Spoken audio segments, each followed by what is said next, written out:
And it's playing that long game with it, having content in place that gets that kind of views, but also having that valuable content too.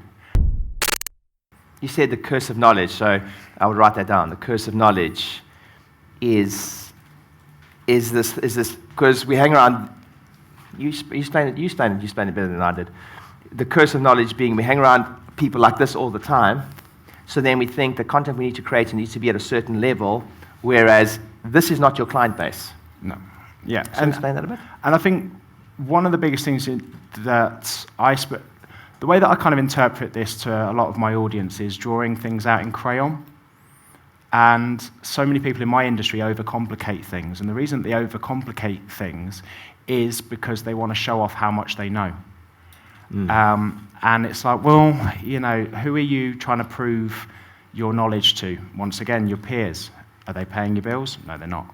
So a lot of it comes down to listening what people need. If I say to someone, right, film how to do a push-up, if I say that to most personal trainers, they'd be like, yeah, but everyone knows how to do a push-up.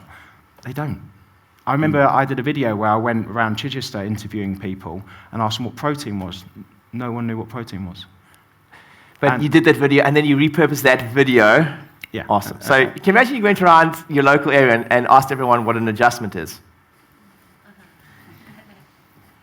And then you put that out.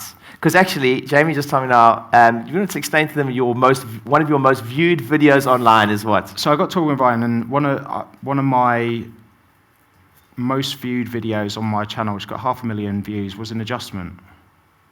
And the thing is, you've got two different types of content which you can post. Thing is, you've got very highly visual, engaging content, which adjustments are because they're fascinating. Okay, and a lot of people want to listen to that crunch. A lot of people are waiting for it. Like, but that's highly shareable. Listen to this. So that's highly shareable content. It's highly shareable content, and there's very different types of content which you've got to understand. I create what I do is I create viral content. Now, it's not necessarily going to change the world, but it gets views. An example of this month on Facebook, I've had 22 million views of my content in 1 month. And a lot of that is highly viewed, shareable content, but not necessarily valuable. And your highly viewed, shareable content is what's going to build the audience. And a lot of people get that wrong because they think, well, hang on a minute, what am I going to do with that? The thing is, if you've got more followers, and okay, they don't get a benefit from that, but when they come back tomorrow and you've got something that value to them, then suddenly, holy shit. And it's playing that long game with it, having content in place that gets that kind of views, but also having that valuable content too.